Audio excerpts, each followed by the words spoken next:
오늘은 고린도후서 마지막 장인 13장 4절부터 5절까지 말씀으로 그리스도 안에 있는 참된 자랑, 약함이라는 제목으로 하나님 말씀 나누도록 하겠습니다. 모든 사람들은 자기의 약한 것, 연약한 것과 부끄러운 과거를 드러내기를 꺼려 합니다.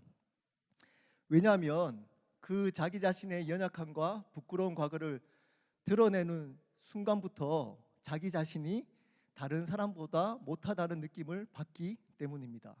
또한 세상은 약하고 힘없는 사람들보다 힘있고 강한 사람들을 선호하기 때문입니다. 그러므로 우리가 이 땅을 잘 살아가려면 겸손한 척하면서 여러분의 자랑과 잘남을 드러낼 때 잘 살아갈 수 있습니다. 우리의 연약함이 드러나는 순간부터 세상의 약육강식의 원리에 따라서 먹잇감이 되기 쉽기 때문입니다. 그래서 저도 예수 믿기 전에는 절대 저의 연약함과 부끄러운 과거를 나누지 않았습니다. 저의 부끄러운 가정 이야기, 저의 부끄러운 상처, 그리고 실수 이런 것들을 절대 나누지 않았습니다. 나누는 날에는 정말 죽는 줄 알았습니다. 그러다가 예수님을 인격적으로 만난 후부터는 저의 연약함을 나누기 시작했습니다. 저를 아시는 분들은 아시겠지만 저는 친해지기 전에 이미 제가 어떤 사람인지가 다 드러납니다. 저의 연약한 과거, 아마 여기 금요일 날 예배 오신 분들은 제 설교를 한 번 이상 들으신 분들은 제가 어떤 가정에서 어떻게 자란지를 대충 알고 계실 겁니다. 심지어 요즘은 저희 아내가 사명감을 가지고 저의 연약함을 다른 사람들에게 이야기하고 다닙니다. 가끔씩은 저 정도는 아닌데 라는 생각이 들매도 불구하고 저희 아내가 사명감 때문에 하는 거기 때문에 그냥 내버려 둡니다. 별로 힘들지 않습니다. 처음부터 저는 이런 연약함을 나눌 수 있는 사람이 아니었습니다. 저는 젊었을 때 30세 전에 결혼했으면 좋겠다는 마음을 가지고 하나님께 기도를 했습니다. 여러분은 믿기지 않겠지만 제가 젊을 때 조금 인기가 있었습니다. 자매들에게. 그래서 썸 타는 일들이 종종 있었습니다.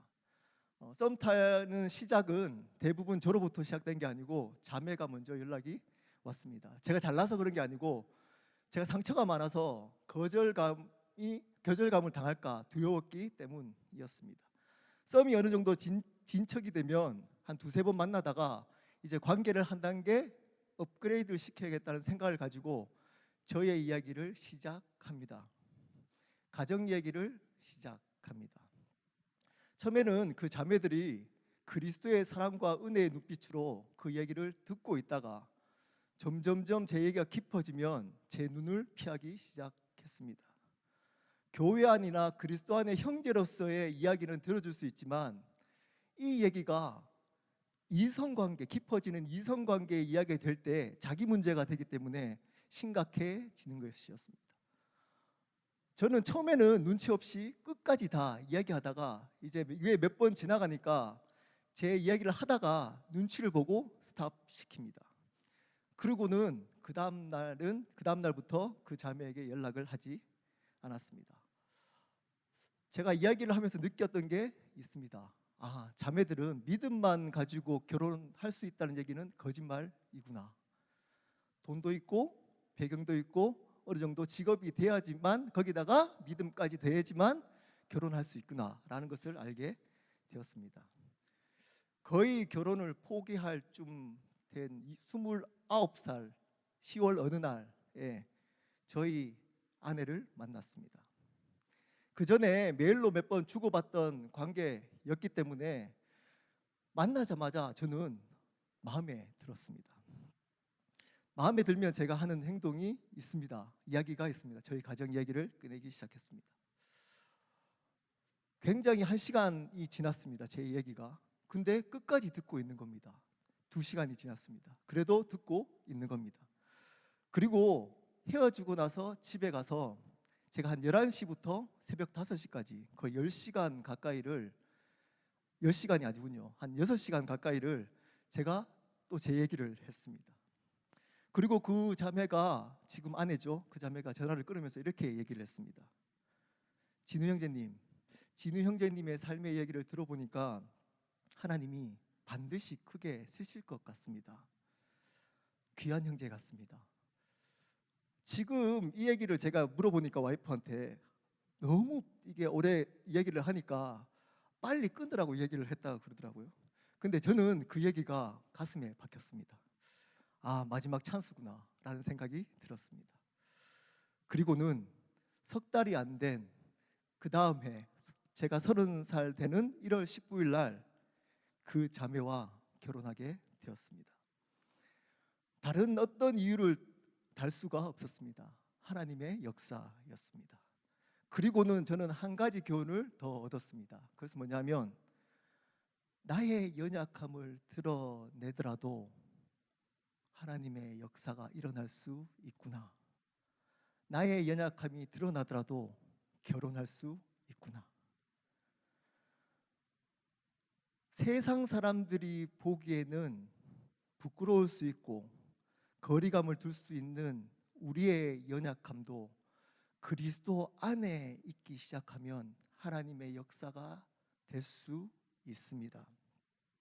그러므로 우리의 연약함은 숨기고 부끄러워해야 될 것이 아니고 드러내고 자랑해야 될 것입니다.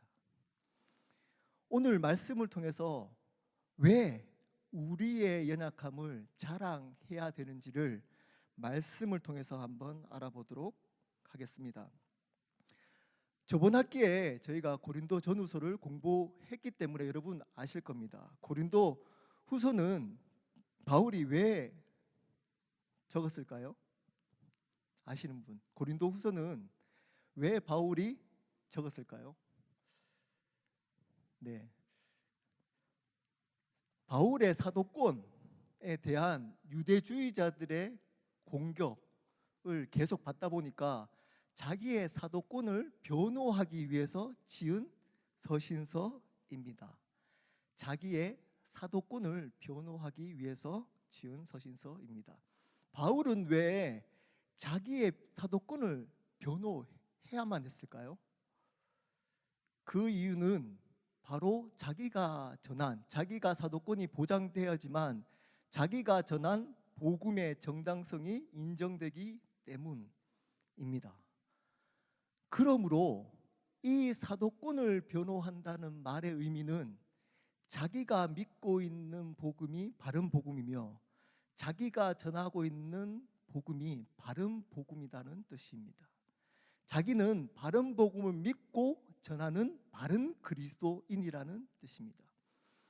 그러므로 이 서신서를 우리에게 적용할 때 사도 정도에 있는 바울에게만 적용해야 되지, 목사님이나 리더들, 우리같이 평범한 사람들에게서는 적용할 서신서가 아니라고 얘기하면 안 됩니다. 왜냐하면 이 바울의 사도권을 자기가 바른 그리스도인을 변호하는 내용으로도 바꿀 수 있기 때문입니다. 그러므로 이 고린도 후서는 우리가 어떻게 해야지만 바른 그리스도인이 될 수 있는지를 설명하고 있습니다. 그 설명의 결말인 13장 내용입니다. 우리 13장 보기 전에 12장 5절 말씀 우리 한 목소리로 읽도록 하시겠습니다. 앞장입니다. 12장 5절입니다. 우리 찾으셨으면 한 목소리 읽도록 하시겠습니다. 시작. 내가 약한 것 외에는 자랑하지 아니하리라. 내가 이런 사람을 위하여 자랑하겠으나 나를 위하여서는 약한 것들 외에는 자랑하지 아니하리라. 여기 이런 사람들이 누굴까요?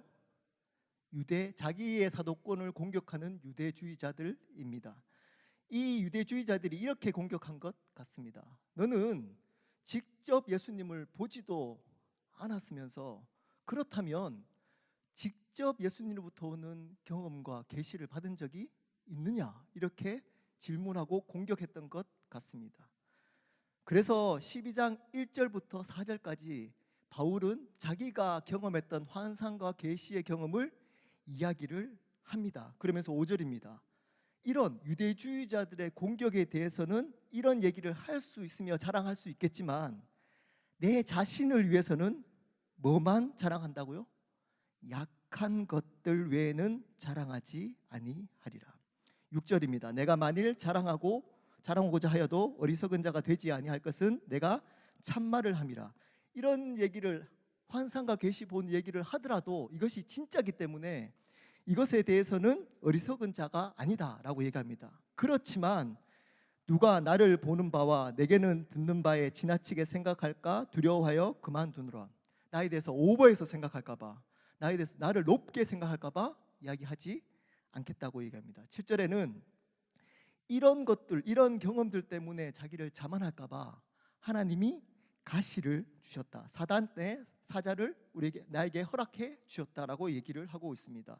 8절에 그래서 3번 구합니다. 아마 이 가시를 없애달라고 기도했던 것 같습니다. 그리고 9절입니다. 나에게 이르시기를 내 은혜가 내게 족하도다. 내 능력이 약한 데서 온전하여 짐이라 하시니라. 그러므로 도리어 크게 기뻐함으로 나의 여러 약한 것들에 대하여 자랑하리니 이는 그리스도의 능력이 내게 머물게 하려 함이라. 자기의 가시를 없애달라고 기도했더니 그 은혜가 족하다고 얘기를 하나님이 하셨답니다. 그래서 오히려 기뻐했답니다. 그 이유가 있습니다. 그 이유는 나의 여러 약한 것들을 자랑하리니 이는 그리스도의 능력이 내 안에 머물게 하게 함이라. 10절에 마지막으로 이렇게 얘기합니다. 그러므로 내가 그리스도를 위하여 약한 것들과 능력과 궁핍과 박해와 공고를 기뻐하노니 이는 내가 약한 그때에 강함이라. 10절에 자기가 그리스도 예수님을 위해서 하는 행동이 있습니다. 약한 것들과 능력과 궁핍과 박해와 공고를 기뻐한답니다. 자기의 연약함을 기뻐한답니다. 자기가 받은 고난을 기뻐한답니다.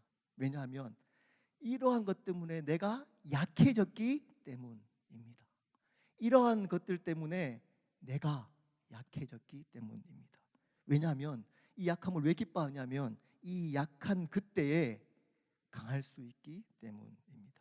동일한 말씀이 오늘 13절 4절에도 나옵니다. 13절 4절입니다. 우리 한 목소리로 읽도록 하시겠습니다. 시작. 그리스도께서 약하심으로 십자가에 못 박혔으나 하나님의 능력으로 살아계시니 우리도 그 안에서 약하나 너희에게 대하여 하나님의 능력으로 그와 함께 살리라. 오늘 12장 13장 통틀어서 바울이 자기 자신에 대해서 표현할 때 가장 많이 쓰는 단어가 있습니다. 그것이 뭘까요? 약함입니다. 자기 자신에 대해서 표현할 때 가장 많이 쓰는 단어가 약함입니다. 바울이 어떤 사람입니까? 바울은 예수 믿기 전에 예수님을 핍박하려고 목숨을 걸었던, 열심히 있었던 종교인이었습니다. 예수님을 믿고 나서는 자기의 눈에 가시가 벗겨지자마자 회당에 들어가서 전도했던 열정이 있었던 사람이었습니다. 그때 당시에 전혀 교통수단이 없었던 그때에 4차례나 발로 전도 여행을 떠났던 그러한 사람이었습니다. 그때 여러 가지 고난과 핍박과 죽을 어려움 가운데서도 포기하지 않았던 의지의 사람이었습니다. 그 모든 삶들과 보냈던 서신서가 신약 성경에 반 정도가 나와 있을 정도로 믿음 안에서 승리하고 능력 있고 인정받았던 사람이었습니다. 근데 이 바울은 자기 자신을 약하다고 이야기하고 있습니다. 더 정확하게 표현한다면 약해졌다라고 이야기하고 있습니다. 그 이유를 4절에 이렇게 얘기합니다. 우리도 그 안에서 약하나 하나님의 능력으로 그와 함께 살리라. 하나님의 능력으로 살기 위해서 내가 약해졌다라고 이야기하고 있습니다. 왜 이러한 약함이 하나님 앞에 능력이 되고 강함이 될까요? 첫 번째입니다. 우리의 약함을 드러내고 자랑할 때에 예수님의 십자가가 경험되어지기 때문입니다.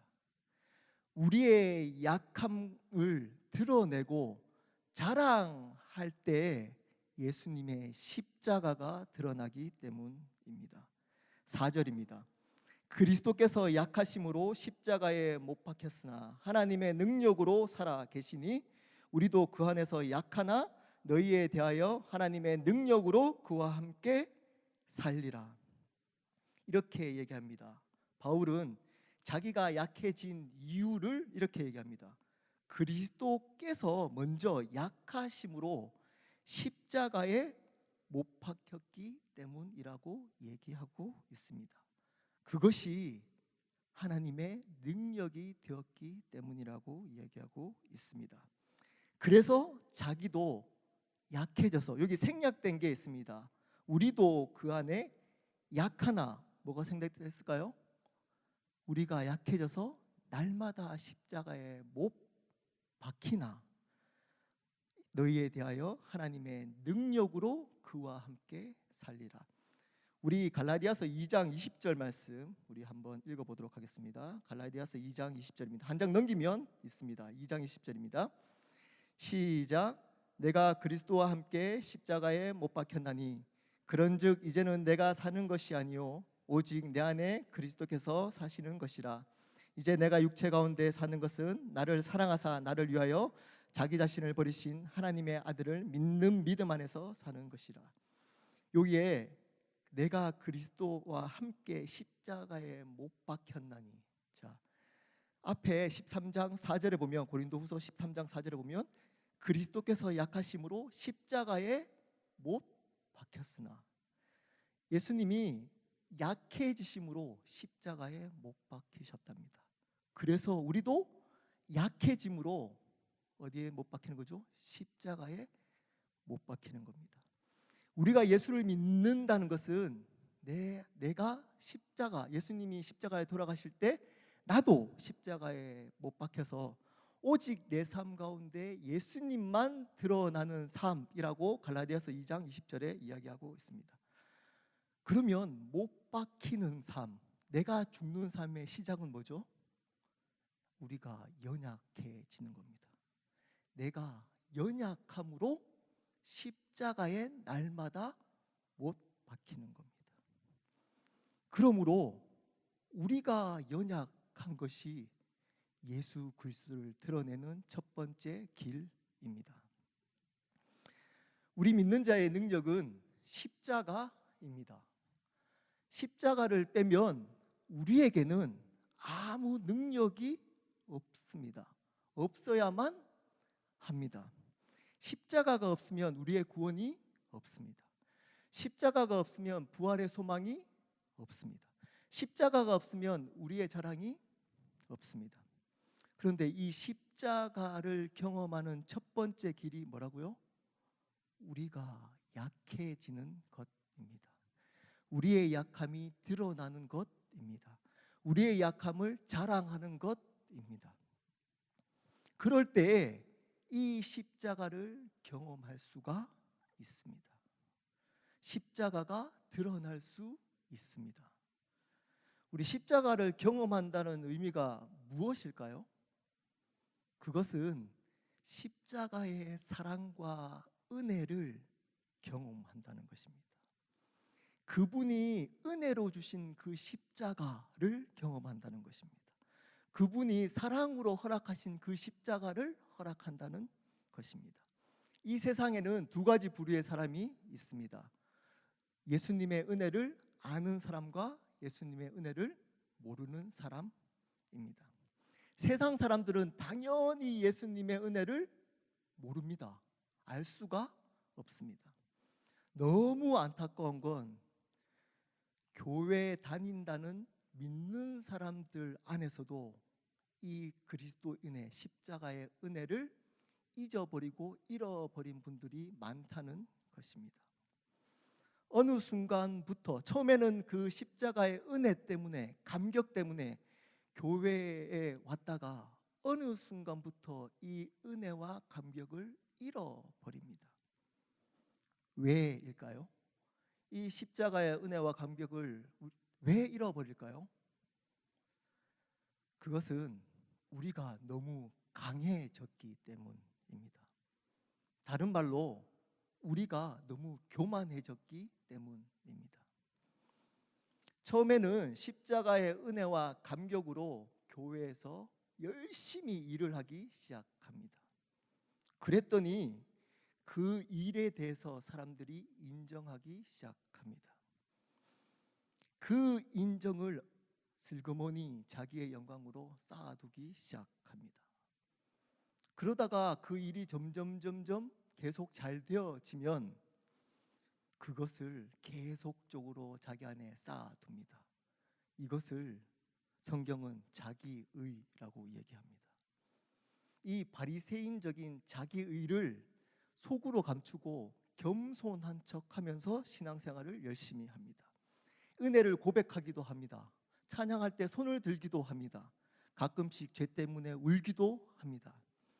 하지만 그 안에는 자기의로 가득 차 있습니다. 그 의가, 자기의가 들어오는 순간부터 하나님의 의, 그리스도의 의는 사라지기 시작합니다. 그 하나님의 은혜, 예수 그리스도의 은혜와 감격은 그 마음 가운데 사라지기 시작합니다. 하지만 자기가 하는 이 열심은 사라지지 않습니다. 그러므로 이 사람들은 위험한 사람들입니다. 여전히 이 자기의를 유지하기 위해서 열심히 있는 일은 사라지지 않습니다. 그래서 심지어 목사가 되기까지 합니다. 안수 집사가 되기도 합니다. 장로가 되기도 합니다. 목자가 되기도 합니다. 하지만 그 안에 은혜와 감격은 전혀 없습니다. 그냥 인정해 줄 때만 그 일을 열심히 합니다. 인정해 주지 않으면 화를 내거나 실망합니다. 왜냐하면 이 십자가의 은혜와 감격을 잃어버린 자기의로 신앙생활을 하고 있기 때문입니다. 여러분의 신앙생활은 이러하지 않습니까? 어떻게 해야 할까요?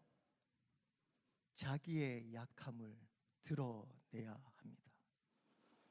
자기가 가지고 있는 연약함을 자랑해야 합니다. 그것은 나의 능력으로, 나의 힘으로 신앙생활을 할 수 없으며 오로지 예수님의 은혜로만 신앙생활을 할 수 있다라는 고백이 되기 때문입니다. 그것은 내 삶의 주인, 내 믿음의 주인, 내 신앙의 주인은 내가 아니라 하나님의 주신 은혜밖에 없다는 고백이 되기 때문입니다. 그것은 나의 삶의 주인은 내가 아니고 하나님이 된다는 고백이 되기 때문입니다. 그러므로 우리의 연약함을 드러내야 합니다. 그때에 그분의 은혜와 사랑이 경험되어집니다. 그 경험이 하나님의 능력이 되는 것입니다. 그것이 우리의 강함이 되는 것입니다. 두 번째로 우리가 우리의 약함을 드러낼 이유가 있습니다. 그것은 우리의 약함을 드러낼 때 성령님의 임재가 있기 때문입니다. 우리 5절 말씀 한 목소리로 읽도록 하시겠습니다. 5절입니다. 13장 5절입니다. 시작. 너희는 믿음 안에 있는가?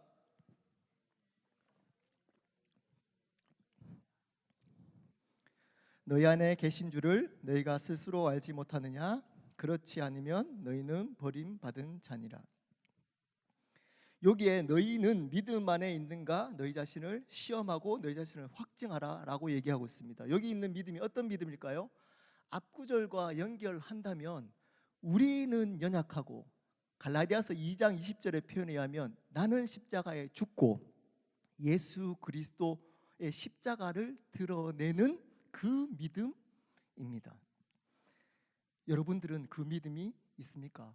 여러분들은 죽고 여러분들은 약해지고 그분의 십자가가 드러남으로 하나님의 능력이 되는 그 믿음이 여러분 안에 있습니까? 그것을 증명할 수 있는 방법이 나옵니다. 시험하고 확증하는데 그 시험하고 확증할 수 있는 방법이 그 다음에 나옵니다. 예수 그리스도께서 너희 안에 계신 줄을 너희가 스스로 알지 못하느냐. 예수님이 우리 안에 계신 것을 알 때 그것이 증명되고 알게 된다는 것입니다. 예수님, 우리 안에 계신 예수님을 한 단어로 뭐라 그러죠? 성령님입니다. 성령님의 임재를 알 때, 우리 안에 성령님이 계신다는 것을 알 때, 여기서 안다는 말은 그냥 지식적으로 안다는 뜻이 아닙니다. 우리 삶 전체로 경험되어져서 아는 것입니다. 그러므로 성령님을, 내 안에 계신 성령님을 경험할 때, 성령님의 임재를 경험할 때 우리 안에 있는 이 믿음이 확증된다는 것입니다. 우리 안에 이 믿음, 어떤 믿음이죠? 우리가 약해지고 십자가에 죽어서 그리스도만 드러나는 그 믿음이 확증되는 것입니다.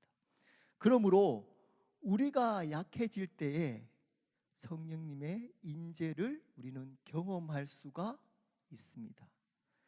우리는 우리가 약해지기 시작할 때, 그리스도 안에 약해질 때 성령님의 임재하심을 경험할 수 있습니다. 여러분 삶에 성령님의 임재함을 경험하고 계십니까?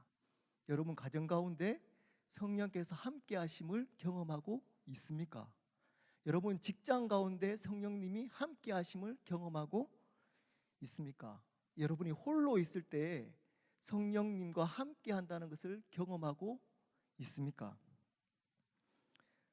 지금 예배 시간에 성령께서 함께 계신다는 것을 경험하고 있습니까? 조금 전에 찬양할 때 여러분 안에 성령님이 역사한다는 것을 경험하셨습니까? 예배 시간에도 경험 못 하시는데 과연 우리 삶 가운데 성령님을 경험할 수 있을까요? 우리는 왜 성령님을 경험할 수 없을까요? 그것은 우리가 너무 강해졌기 때문입니다. 우리가 너무 교만해졌기 때문입니다. 은밀하게 자기 의를 쌓아가고 있기 때문입니다. 성령님은 능력이나 힘이 아니고 인격이십니다. 인격이란 말은 우리가 그분을 인격적으로 대할 때 그분의 임재가 임한다는 것입니다. 우리가 성령님을 인격적으로 대할 때 어떤 인격적으로 대해야 되냐면 우리의 생각과 우리의 마음을 내려놓고 그 성령님의 음성에 귀 기울여야만 합니다. 우리의 생각과 마음을 내려놓는 이 행위, 그것은 우리의 연약함을 드러내고 자랑함으로 나타나는 행위입니다. 우리가 더욱더 낮아지고 약해질 때에 성령께서 우리 가운데 역사할 수 있습니다. 그런데 어느 순간부터 우리가 경험했던 경험, 우리가 경험했던 지식, 우리가 알아왔던 장로님들의 유전, 교회의 전통, 이런 것들 때문에 성령님의 인도하심을 받지 못합니다. 말씀 가운데 성령님이 어떻게 인도하시는지에 대해서 관심이 없습니다. 기도함으로 성령의 인도하심을 받으려 하지 않습니다. 말씀의 자리와 기도의 자리에 나오지 않습니다. 이것이 대표적으로 교만한 사람, 자기의를 가지고 있는 사람, 그리스도 안에 강해진 사람의 특징입니다. 말씀의 자리와 기도의 자리에 나오지 않습니다. 그 자리에 나오지 않아도 자기의 힘으로, 자기의 강함으로 잘 생활할 수 있다는 생각 때문입니다. 여러분, 이러면 성령의 임재를 경험할 수가 없습니다. 우리는 약해짐으로 그분의 임재를 경험해야만 합니다. 그럴 때 성령께서 우리 마음 가운데 충분히 역사할 수가 있습니다. 말씀을 마무리하도록 하겠습니다. 어느 순간부터 교회가 강함만 강조하는 교회가 되어버렸습니다. 힘 있는 리더십, 능력 있는 삶, 세상 가운데 교회의 영향력, 능력 있는 말씀, 능력 있는 기도, 이것이 필요하지 않다는 것이 아닙니다. 반드시 필요합니다. 하지만 이것이 복음의 본질은 아닙니다. 오히려 복음의 본질은 약함입니다. 여러분, 오해하지 마십시오. 약함 자체가 선하고 강함 자체가 악하다는 이분론적인 주장이 아닙니다. 강함은 십자가 앞에서 겸손함으로 다루어지고, 우리의 약함은 십자가 앞에서 그분의 사랑과 은혜로 치유되고 회복되어야 된다는 이야기입니다. 오늘 말씀에 예수님이 13장 4절에 약하심으로 십자가에 못 박히셨다라고 이야기하고 있습니다. 그것이 우리의 구원이 되었습니다. 그것이 하나님의 능력이 되었습니다. 우리의 자랑은, 우리의 힘은 오로지 십자가에만 있습니다. 고린도전서 전체 주제인 고린도전서 1장 18절에는 십자가의 도가 멸망하는 자들에게는 어리석은 것이나 구원을 얻는 우리에게는 하나님의 능력이 된다라고 이야기하고 있습니다. 갈라디아서에는 우리가 예수님을 믿을 때 우리도 십자가에 못 박혀서 죽었다라고 이야기하고 있습니다. 우리의 이제의 삶은 날마다 내가 죽고 예수님만 사는 삶을 살아야 된다라고 이야기하고 있습니다. 예수님과 십자가에 못 박는 삶, 내가 날마다 십자가에 못 박는 삶, 그리고 예수님이 우리의 능력이 되는 삶의 시작은 우리의 약함을 드러내고 자랑하는 것입니다. 저는 우리 플라워 마운드 공동체가 하나님의 능력으로 충만한 교회가 되었으면 좋겠습니다. 하나님의 능력으로 충만해지려면 십자가의 도, 십자가만 드러나는 교회가 되어야 합니다. 그러기 위해서는 우리의 약함을 자랑할 수 있는 공동체가 되어야만 합니다. 강함만 드러나는 공동체가 아니라 우리의 약함이 자랑되어질 수 있는 공동체가 되어야만 합니다. 어릴 때부터 받아왔던, 원치 않았던 상처로부터 오는 약함을 자랑할 수 있는 공동체가 되어야 합니다. 여러 가지 이 땅을 살면서 상처받고 어려운 이 삶으로부터 오는 약함을 고백할 수 있는 공동체가 되어야 합니다. 우리가 관계 속에서 날마다 상처받고 홀로 해결할 수 없는 이 어려움으로부터 오는 약함을 고백하고 자랑할 수 있는 공동체가 되어야만 합니다. 그럴 때 그 고백 가운데, 그 자랑 가운데 십자가의 사랑과 은혜가 부어지기 때문입니다. 그것이 하나님의 능력이 되기 때문입니다. 그것이 교회됨의 능력이 되기 때문입니다. 여러분 안에 있는 원치 않은 상처로부터 오는 약함들, 지금도 부끄러워서 밝히기 어려운 과거들, 자랑하시기 바랍니다. 자랑하시기 바랍니다. 괜찮습니다. 자랑하시기 바랍니다. 여러분 옆에 있는 상처받고 있는 사람들, 상처 있는 사람들을 그리스도의 사랑과 은혜로 용납하고 섬기시기 바랍니다. 그럴 때 그곳에 하나님의 사랑, 그리스도의 사랑과 은혜가 부어지며 그것이 우리에게 하나님의 능력이 되기 때문입니다. 그럴 때 우리 교회 가운데 십자가만 드러날 수가 있습니다. 우리 찬양하고 기도하는 시간 갖도록 하시겠습니다. 우리 찬송가 268장 우리 찬양하도록 하시겠습니다.